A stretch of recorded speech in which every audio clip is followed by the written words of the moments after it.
नमस्कार दोस्तों। आज के वीडियो में हम देखेंगे 15 अक्टूबर की इम्पोर्टेंट करंट अफेयर्स। तो चलिए स्टार्ट करते हैं। फर्स्ट करंट अफेयर है कि वर्ल्ड इकोनॉमिक फोरम की दावोस में होने वाली जो बैठक थी 2021 में, वो अब कहाँ आयोजित की जाएगी। आपके पास ऑप्शंस हैं: स्विट्ज़रलैंड, दावोस, जकार्ता, नई दिल्ली। तो इस क्वेश्चन का करेक्ट आंसर है स्विट्ज़रलैंड। अब जो इकोनॉमिक फोरम की जो मीटिंग होने वाली है 2021 में, ये स्विट्ज़रलैंड में आयोजित की जाएगी। चलिए कुछ इम्पोर्टेंट बातें जानते हैं वर्ल्ड इकोनॉमिक फोरम के बारे में, ठीक है, यानी WEF के बारे में कुछ इम्पोर्टेंट बातें जानते हैं। सबसे पहली बात इसमें यह है कि जो वर्ल्ड इकोनॉमिक फोरम है, ठीक है, उसका जो हेडक्वार्टर है वो कहाँ पे है? वो है स्विट्ज़रलैंड। दूसरी बात यह है कि उसको फॉर्म किया गया था 1971 में, ठीक है। वर्ल्ड इकोनॉमिक फोरम को 1971 में फाउंड किया गया था।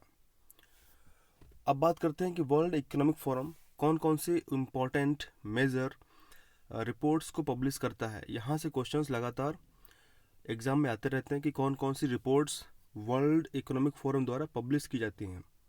तो इसको आप ध्यान से सुनना। सबसे पहली रिपोर्ट जो है वो, उसका नाम है ग्लोबल कॉम्पिटिटिवनेस रिपोर्ट, ठीक है। दूसरी जो रिपोर्ट है वो है ग्लोबल इंफॉर्मेशन टेक्नोलॉजी रिपोर्ट। और जो तीसरी रिपोर्ट है वो है travel and tourism competitiveness report. तो ये तीन रिपोर्ट जो है वो वर्ल्ड इकोनॉमिक फोरम द्वारा पब्लिश की जाती हैं, ठीक है। चलिए अब बात करते हैं आगे। Question number 2। क्वेश्चन नंबर 2 में लिखा हुआ है कि अभी हाल ही में अमेज़न पे ने, ठीक है, अमेज़न पे ने भारत में डिजिटल पेमेंट्स को बढ़ावा देने के लिए किसके साथ में हाथ मिलाया है। तो आपके पास ऑप्शंस हैं: उबर, ओला, पेटीएम, गूगल। तो इस क्वेश्चन का करेक्ट आंसर क्या होगा? इसका आंसर होगा उबर।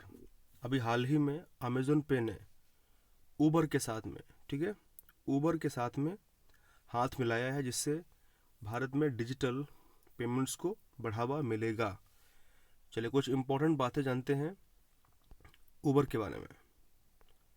तो सबसे पहले जो इम्पोर्टेंट बात है उबर के बारे में, उबर का जो हेडक्वार्टर है, ठीक है, उबर का जो हेडक्वार्टर है वो कहाँ पे है?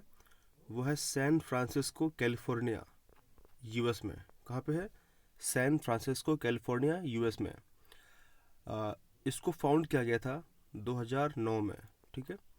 इसको 2009 में फाउंड किया गया था कैलिफोर्निया में, यूएस में। अगर बात करें कि वर्तमान में उबर के जो सीईओ हैं, ठीक है, वो कौन है? तो वर्तमान में जो सीईओ हैं वो हैं दारा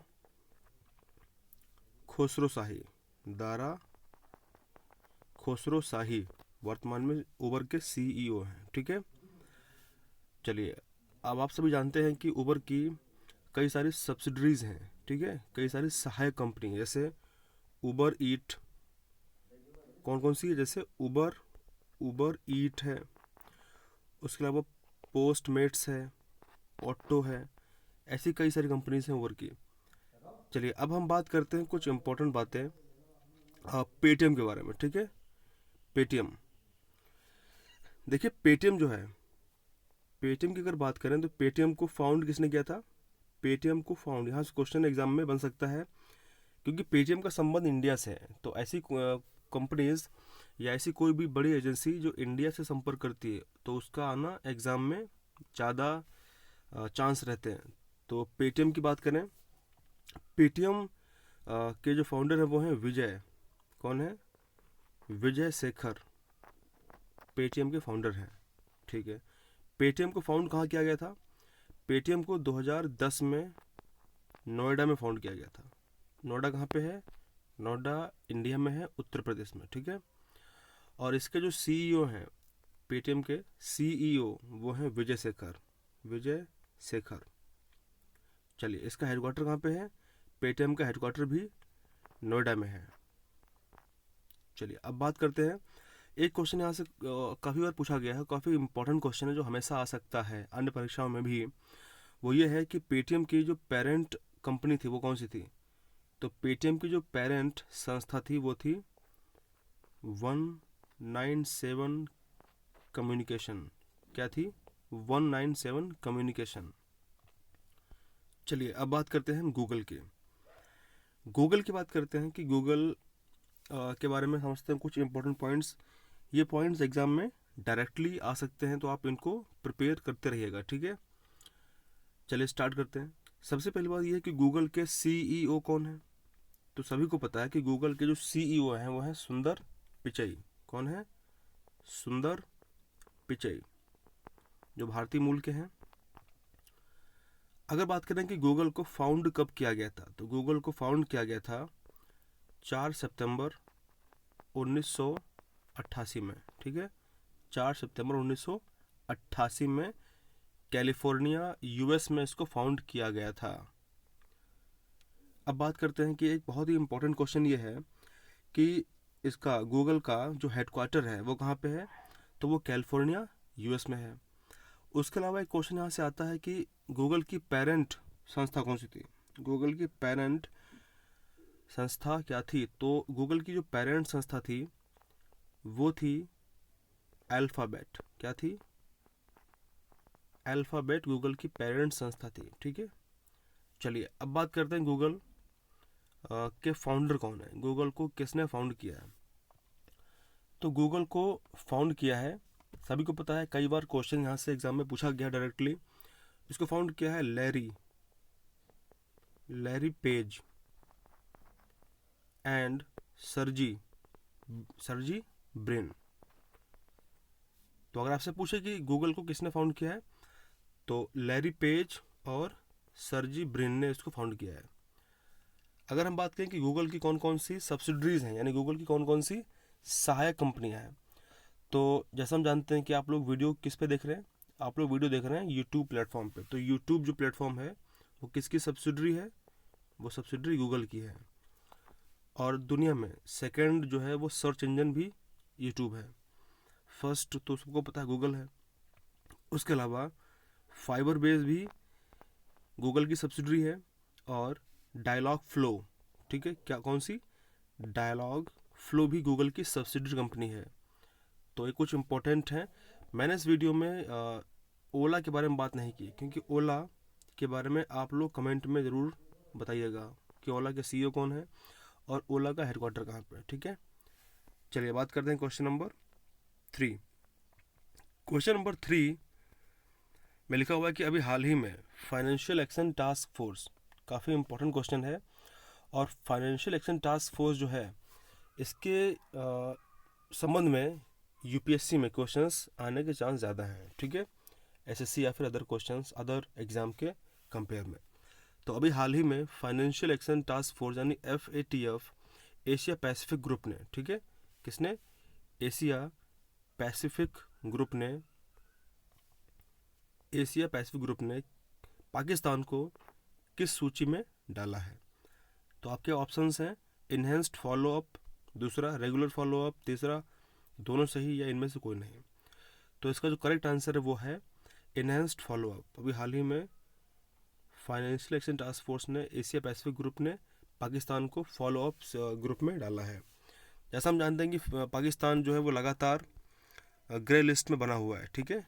पाकिस्तान लगातार FATF की ग्रे लिस्ट में बना हुआ है, और इससे होगा क्या? इससे ये होगा कि पाकिस्तान को जो बड़ी बड़ी एजेंसीज हैं, जैसे IMF, ठीक है, IMF, वर्ल्ड बैंक, उसके अलावा एशियन डेवलपमेंट बैंक, उसके अलावा यूरोपियन यूनियन, तो इन बड़ी बड़ी एजेंसीज से जो सहायता है, वित्तीय सहायता लेने में बहुत बड़ी समस्या का सामना करना पड़ेगा। तो ये है ग्रे लिस्ट की कहानी। अब थोड़ी बात करते हैं कि FATF क्या है, फाइनेंशियल एक्शन टास्क फोर्स है क्या। तो सबसे पहली बात यह है कि फाइनेंशियल एक्शन टास्क फोर्स जो है, इसका पर्पस क्या है। इसका पर्पस है धन शोधन और आतंकवाद के वित्त पोषण का सामना करना, यानी combat money laundering and terrorism financing. तो ये क्या करता है, ये रोकता है धन शोधन को, मनी लॉन्ड्रिंग को, और उसके साथ साथ में जो टेररिज्म, जो टेरर को स्प्रेड करने के लिए जो फंडिंग होती है, उसको रोकने का काम करता है। ठीक है। अब बात करते हैं कि FATF का जो हेडक्वार्टर वो कहाँ पे है। ध्यान रखेंगे इसका हेडक्वार्टर है पेरिस। कहाँ पे है, इसका हेडक्वार्टर पेरिस में है। पेरिस कहाँ पे है, फ्रांस में है। ठीक है।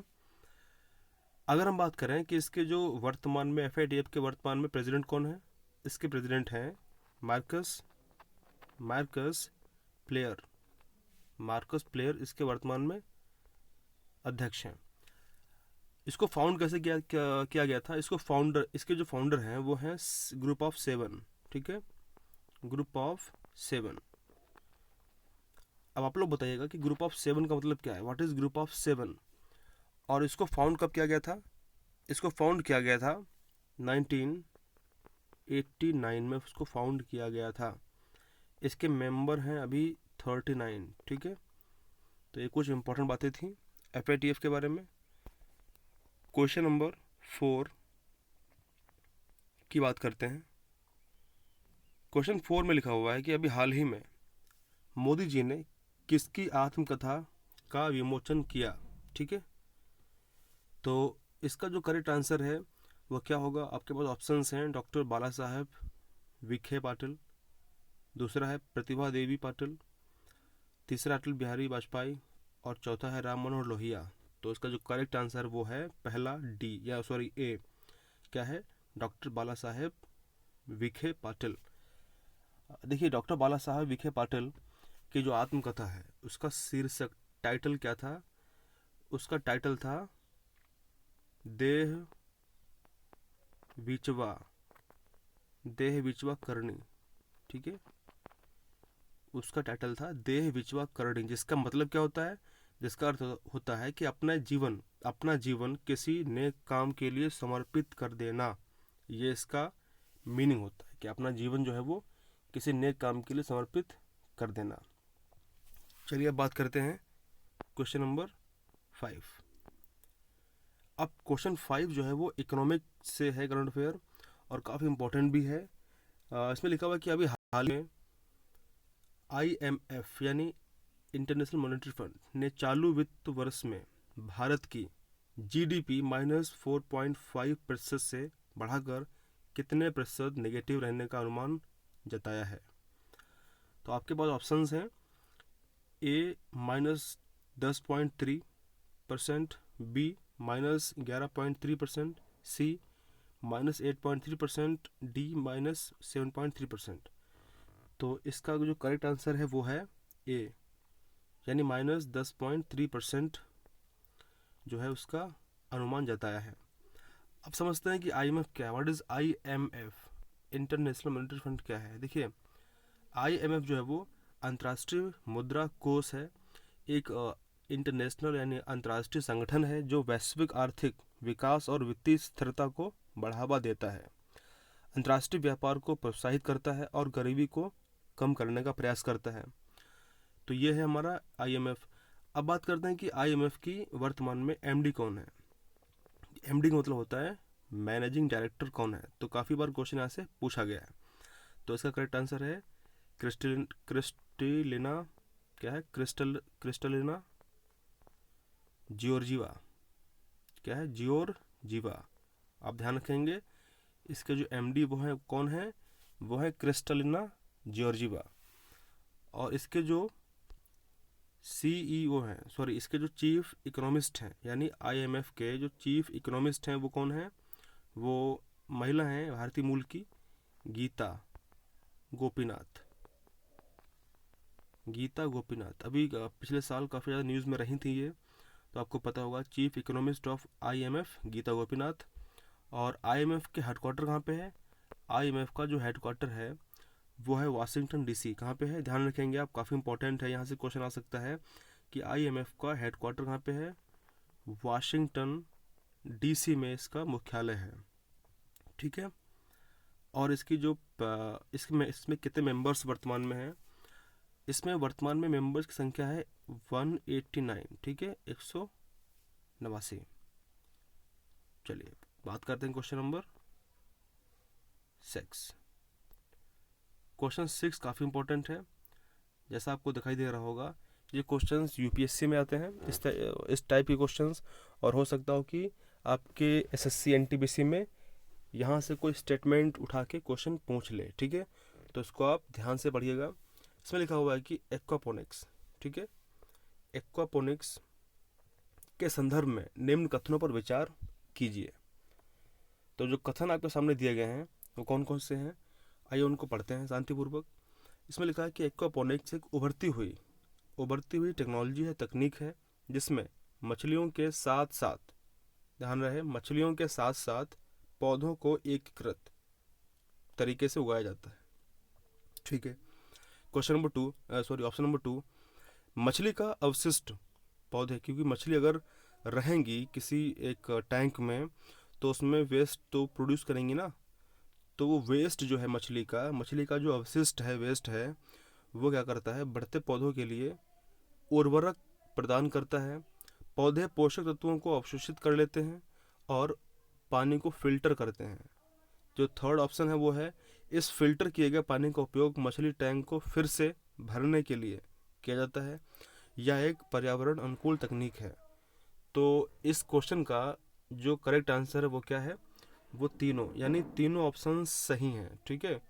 तो इस क्वेश्चन का जो करेक्ट आंसर है वो होगा हमारा ऑप्शन नंबर डी। यहाँ पे सब में ए लिखा हुआ है, सॉरी फॉर दैट। तो इसका जो करेक्ट आंसर है वो है डी, ठीक है। इसको करेक्ट कर लेते हैं, ये है बी, ये है सी। देखिए इस टाइप से ये आपके सामने जो है वो एक्वापोनिक्स का एक डायग्राम है। इस टाइप से ये एक टैंक होता है, ठीक है। इस टैंक में नीचे मछली होती है, जैसा हम जानते हैं, देखते हैं कि अगर आप गए होंगे कहीं न कहीं हॉस्पिटल में तो आपको ये टैंक दिखाई दिया होगा। लेकिन उस टैंक के ऊपर आप देख रहे हैं कि ये एक डब्बा लगा हुआ है जिसमें कुछ पौधे उगाए गए हैं, ठीक है। तो ये पूरी टेक्निक जो वो क्या है, एक्वापोनिक्स है। चलिए स्टार्ट करते हैं आगे हम। क्वेश्चन नंबर आज का हमारा जो 7 क्वेश्चन है वो है कि DRDO द्वारा परीक्षण, ठीक है, ध्यान रहे, DRDO द्वारा परीक्षण किए गए स्वदेशी एंटी रेडिएशन मिसाइल का नाम क्या है। अभी हाल ही में DRDO ने एक ऐसी स्वदेशी, यानी हमारे ही देश में एक मिसाइल विकसित की जो एंटी रेडिएशन मिसाइल है, ठीक है। काफ़ी इंपॉर्टेंट है ये अचीवमेंट हमारे लिए, इंडिया के लिए। तो उसका नाम क्या है, यहाँ से क्वेश्चन आने के चांस कंफर्म 100% है, यानी कहीं ना कहीं किसी न किसी परीक्षा में ये क्वेश्चन ज़रूर पूछा जाएगा। तो इसको आप रट लीजिए, ठीक है। ऑप्शन हमारे पास है रुद्रम, रक्षम, शक्ति, इंद्र। अब इस टाइप के क्वेश्चन में ऑप्शंस ऐसे हैं कि आप तुक्का नहीं लगा सकते, ठीक है। रुद्रम, रक्षम, शक्ति, इंद्र। तो इसका करेक्ट आंसर क्या है इस क्वेश्चन का, वो है पहला ए, यानी रुद्रम, ठीक है। अभी हाल ही में DRDO ने रुद्रम का जो एक स्वदेशी विकसित एंटी रेडिएशन मिसाइल है, ठीक है, ध्यान रहे। चलिए थोड़ी बात करते हैं रुद्रम के बारे में। देखिए रुद्रम क्या है, ध्यान रहे, रुद्रम मिसाइल जो है वो देश की पहली स्वदेशी एंटी रेडिएशन मिसाइल है जिसका सफल परीक्षण किया गया था। रुद्रम एंटी रेडिएशन मिसाइल का सफल परीक्षण किया गया। यह परीक्षण सुखोई, ध्यान रहे, किससे, सुखोई 30 क्या है, एक फाइटर जेट है, एक लड़ाकू विमान है, सुखोई 30 से किया गया था। और इसे डिफेंस रिसर्च डेवलपमेंट ऑर्गेनाइजेशन ने बनाया, यानी DRDO ने इसको बनाया है। चलिए अब बात करते हैं हम आज के इम्पोर्टेंट GS का रिवीजन करते हैं। देखिए ये सीरीज़ मैं इसलिए चला रहा हूँ क्योंकि कहीं ना कहीं GS के इम्पोर्टेंट चीज़ें हम याद नहीं रख पाते हैं और क्वेश्चन वहाँ से आते रहते हैं। तो इस सीरीज़ में मैं सिर्फ उन टॉपिक्स को ही रिवाइज कराऊंगा जो टॉपिक्स मोस्ट इम्पॉर्टेंट हैं, ठीक है। तो यदि आप हमारे साथ रोज़ बनेंगे, रेगुलर वीडियो देखेंगे और इन चीज़ों को रोज़ नोट करेंगे अपने नोटबुक के अंदर, तो आपको डेफिनेटली फ़ायदा होगा, ठीक है। बाकी आप लोग कमेंट में ज़रूर बताइएगा सुझाव क्या है आपका। तो आज का जो हमारा रिवीजन डे है वो 3 है। देखते हैं आज का हमारा रिवीजन। आज हमने नेशनल पार्क की सीरीज़ में, ठीक है, राष्ट्रीय उद्यान की सीरीज़ में जो थर्ड सीरीज़ है उसमें हमने कौन सा स्टेट लिया है? हमने लिया है उत्तराखंड, ठीक है, उत्तराखंड। तो आपसे मैं क्वेश्चन पूछता हूँ दोस्तों कि उत्तराखंड की कैपिटल क्या है? यूके की उत्तराखंड की राजधानी क्या है? और उत्तराखंड के वर्तमान में राज्यपाल कौन है, गवर्नर कौन है, और वहाँ के वर्तमान में सीएम मुख्यमंत्री कौन है? तो आपको 3 क्वेश्चंस के आंसर देने। कौन कौन से क्वेश्चन है कि उत्तराखंड के वर्तमान में राज्यपाल कौन है, उत्तराखंड के वर्तमान में मुख्यमंत्री कौन है, उत्तराखंड की राजधानी क्या है, ठीक है। चलिए अब बात करते हैं हम। हमारा क्वेश्चन जो हमको रिवाइज करना है वो ये है, उत्तराखंड में कुछ मेजर नेशनल पार्क हैं, कौन कौन से हैं? नेशनल पार्क उत्तराखंड में जो है वो है, सबसे पहले हम बात करेंगे valley of flower national park, ठीक है। कहाँ पे है? उत्तराखंड। ध्यान रहे आपको कि पहाड़ों वाला क्षेत्र है पूरा का पूरा उत्तराखंड में, तो वहाँ पे घाटी है, फूलों की घाटी। क्या है? वैली ऑफ फ्लावर्स, यानी फूलों की घाटी। अगर आप वहाँ जाएंगे तो आप हकीकत में आपको बोल रहा हूँ मैं, आप वहाँ जाकर के मंत्रमुग्ध हो जाएंगे, मतलब आप खो जाएंगे, इतनी ब्यूटीफुल वो वैली ऑफ फ्लावर है। तो वैली ऑफ फ्लावर कहाँ पे है? उत्तराखंड में। दूसरा हम बात करते हैं, दूसरा है राजाजी नेशनल पार्क, ठीक है, राजाजी नेशनल पार्क। आप 3-4 बार इसको दोहराइए, राजाजी नेशनल पार्क कहाँ पे है? उत्तराखंड में। और ये खासकर सी राज गोपालाचारी के सम्मान में नाम रखा गया था राजाजी नेशनल पार्क का, ठीक है। तीसरा हमारा नेशनल पार्क है नंदा देवी नेशनल पार्क। कौन सा है? नंदा देवी नेशनल पार्क कहाँ पे है? उत्तराखंड में। और जो चौथा इंपॉर्टेंट है वो है जिम कॉर्बेट नेशनल पार्क। ये सबको पता होगा, जिम कॉर्बेट नेशनल पार्क कहाँ पे है? ये हमारा है उत्तराखंड में। तो आप ध्यान रहे कि valley of flower national park, Rajaji national park, Nanda Devi national park और जिम कॉर्बेट नेशनल पार्क कहाँ पे है? यह है उत्तराखंड में, ठीक है। उसके अलावा 2 और वो है, एक है गंगोत्री नेशनल पार्क और एक है गोविंद पशु विहार नेशनल पार्क। तो आप ध्यान रहे कि आपसे अगर पूछ ले गंगोत्री, तो गंगोत्री गंगा से संबंध है, तो आप वहाँ से तुक्का लगा सकते हैं कि गंगा का उद्गम कहाँ से होता है? उत्तराखंड से होता है, गौमुख से होता है, ठीक है। तो गोविंद पशु विहार भी कहाँ पे है? उत्तराखंड में। तो आइए कुछ इंपॉर्टेंट बातें करते हैं राष्ट्रीय उद्यान के बारे में। जैसा हम जानते हैं कि वैली ऑफ फ्लावर जो है वो उसको 1982 में फॉर्म किया गया था, जो एक यूनेस्को की वर्ल्ड हेरिटेज साइट में लिस्टेड है, ठीक है। तो ध्यान रहे, वैली ऑफ फ्लावर 1982 में फाउंड किया गया था, जो यूनेस्को की वर्ल्ड हेरिटेज लिस्ट में शामिल है। दूसरी बात करते हैं, दूसरा है राजाजी नेशनल पार्क। यहाँ पे जो सबसे खूबसूरत बात यह है कि ये राष्ट्रीय उद्यान मेनली हाथियों के लिए, बाघों के लिए यानी टाइगर्स के लिए, लेपर्ड्स के लिए तथा कई प्रकार की पक्षियों की प्रजातियों के लिए फेमस है, प्रसिद्ध है। और यहाँ पे विभिन्न प्रकार के सरीसृप यानी रेप्टाइल्स और मैमल्स यानी स्तनधारी पाए जाते हैं, ठीक है। चलिए अब बात करते हैं, अगला हमारा है नंदा देवी नेशनल पार्क। नंदा देवी राष्ट्रीय उद्यान की अगर हम बात करें तो ये भी जो है वर्ल्ड हेरिटेज यानी यूनेस्को की, ध्यान रहे, नंदा देवी भी यूनेस्को की, ठीक है, यूनेस्को की वर्ल्ड हेरिटेज लिस्ट में शामिल है, ध्यान रहे। और इसको भी 1982 में फाउंड किया गया था। अब बात करते हैं हम जिम कॉर्बेट नेशनल पार्क के बारे में। देखिए, जिम कॉर्बेट नेशनल पार्क की खूबसूरत बात यह है कि इसको जब इस्टेब्लिश किया गया था 1936 में, ध्यान रहे कब? 1936 में। तब इसका नाम क्या था? तब इसका नाम था हेली। ये कई बार क्वेश्चन पूछा गया है, क्या नाम था इसका? HAILEY, heli national park. तो आपसे क्वेश्चन पूछा जा सकता है कि जिम कॉर्बेट नेशनल पार्क का पहले का नाम क्या था जब इसको फाउंड किया गया था? तो वो था हेली नेशनल पार्क, ठीक है। और जिम कॉर्बेट नेशनल पार्क ही वो नेशनल पार्क है जहाँ पे अर्जुन यानी 5 पांडवों को द्रोणाचार्य ने शिक्षा दी थी, ठीक है। और एक और बात यह है कि इंडिया का फर्स्ट नेशनल पार्क की अगर बात करें, यानी भारत का प्रथम राष्ट्रीय उद्यान, तो वो है जिम कॉर्बेट नेशनल पार्क, ठीक है। कौन सा है? Jim Corbett national park. आपसे क्वेश्चन पूछता हूँ मैं। जैसा हम जानते हैं कि टाइगर जो रिजर्व है, ठीक है, भारत में कितने हैं वर्तमान में, आप कमेंट करके इसका आंसर देंगे। और टाइगर रिजर्व के लिए खासकर एक प्लान चलाया गया था, वो है प्रोजेक्ट टाइगर, ठीक है। वो किस स्टेट से और किस राष्ट्रीय उद्यान से शुरू किया गया था, आप कमेंट में बताएंगे। चलिए अब बात करते हैं गंगोत्री और गोविंद पशु विहार नेशनल पार्क के बारे में। गंगोत्री को 1989 में फाउंड किया गया था और गोविंद पशु विहार को 1990 में फाउंड किया गया था। तो दोस्तों ये था हमारा राष्ट्रीय उद्यान का रिवीजन जो आज की सीरीज़ थी। और कल की सीरीज़ में हम बात करेंगे नेशनल पार्क सीरीज़ 4, जिसमें हम कोई अदर स्टेट लेंगे, ठीक है।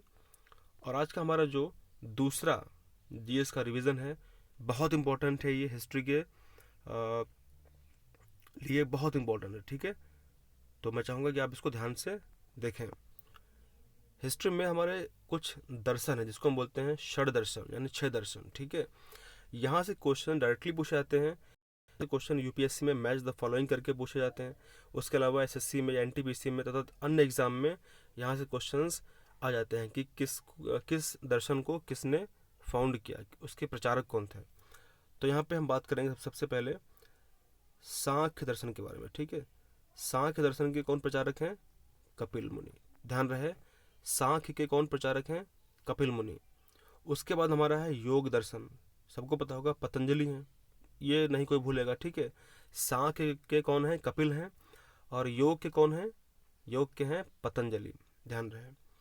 न्याय दर्शन जो है उसके कौन है? गौतम है, ठीक है, न्याय के गौतम है। और वैशेषिक जो दर्शन है उसके कौन है? उसके कणाद हैं, ध्यान रहे, कौन है? कणाद हैं वैशेषिक के। और उसके अलावा पूर्व मीमांसा, मीमांसा 2 हैं, पूर्व और उत्तर। पूर्व मीमांसा के प्रचारक कौन है? जैमिनी है, ध्यान रहे, कौन है? जैमिनी। और उत्तर मीमांसा के प्रचारक कौन है? वदरायण, ठीक है, वदरायण। तो ये इंपॉर्टेंट दर्शन थे जो हमने देखे। अब शॉर्ट ट्रिक इसकी आप लगा सकते हैं, साख दर्शन को कपिल ने फाउंड किया, कपिल प्रचारक हैं, तो साख हो गया, क्या है? साग। हम लोग साग खाते हैं ना, गांव में जो रहते हैं साग खाते हैं, सरसों का साग, तो साग को, ठीक है, सा से साग, का से कपिल। उस काल में, उसके बाद में न्याय का क्या है? गौतम, यानी नाग बोलते हैं, नाग, ठीक है, तो नाग यानी न्याय, ठीक है, गा से न्याय, एन से न्याय हो गया, तो नाग, गा से गौतम हो गया। तो आप इस तरीके से इसका करंट शॉर्ट ट्रिक निकाल सकते हैं। तो हम मिलते हैं अगले वीडियो में। Thank you very much. Thank you, like share subscribe, thank you.